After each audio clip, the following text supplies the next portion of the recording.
With technology rapidly growing and internet being at everyone's fingertips and almost all transactions, no matter how big or small, can be tracked digitally, pulling off fraud at high levels is nearly impossible, though we still hear stories of scammers changing tactics and finding new ways to rip people off their hard-earned money.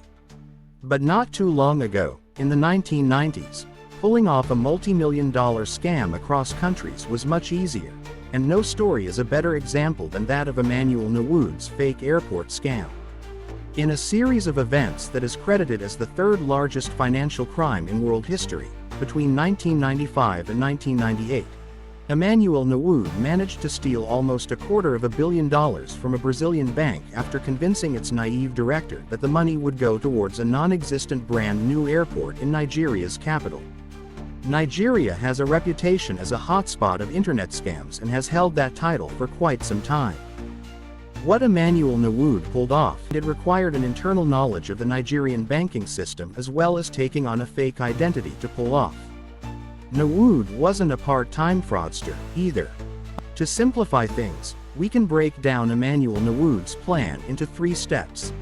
Filled circle: impersonate Governor of the Central Bank of Nigeria, Paul Ogwuma.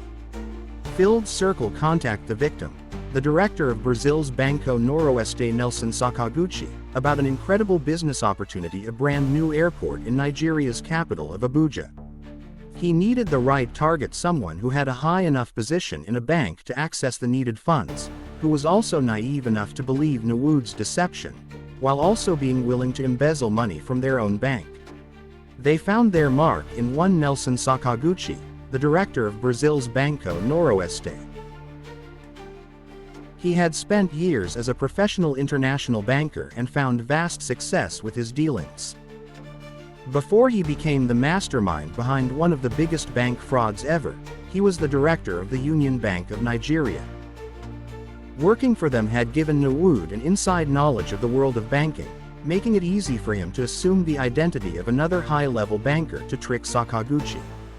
According to the United Nations Office on Drugs and Crime, Nelson Sakaguchi had received a fax from Tafida Williams, who claimed to be a senior staff member at the federal government of Nigeria within the Ministry of Aviation.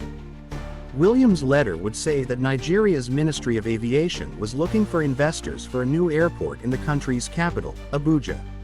In return for the investment, Sakaguchi would receive a personal commission of $10 million. The idea made sense to Sakaguchi. In 1976, the Nigerian government switched the capital from the island city of Lagos to Abuja, which was more centrally located. Since the switchover, no major airport had been built, and the country was undergoing an economic boom, which meant an airport should have been a brilliant investment. It didn't take long for a deal to be struck: $50 million from Sakaguchi's Banco Noroeste. It was already an enormous deal, but that figure would quickly balloon from the tens of millions into the hundreds of millions. By the end of it all, Nelson Sakaguchi would be scammed out of $242 million, $191 million of it being paid in. No Abuja airport was being built to invest in. Everything, from the first fax to the final exchange of money, was fake. Nelson Sakaguchi had been thoroughly scammed, and Banco Noroeste would have to bear the consequences of its director's actions. As it turned out, Emmanuel Nwude hadn't acted alone. He had several accomplices who, in February 2004, Emmanuel Nwude and his accomplices Amaka Anajemba, Emmanuel Ofolue, Enzeribe Okoli, and Obum Osakwe were arrested in Abuja. Just 2 years prior. This meant that Emmanuel Nwude and his crew had no chance of getting away with their airport fraud deception, while Nelson Sakaguchi was convicted as well and was punished to serve 2 years in prison in Switzerland for money laundering.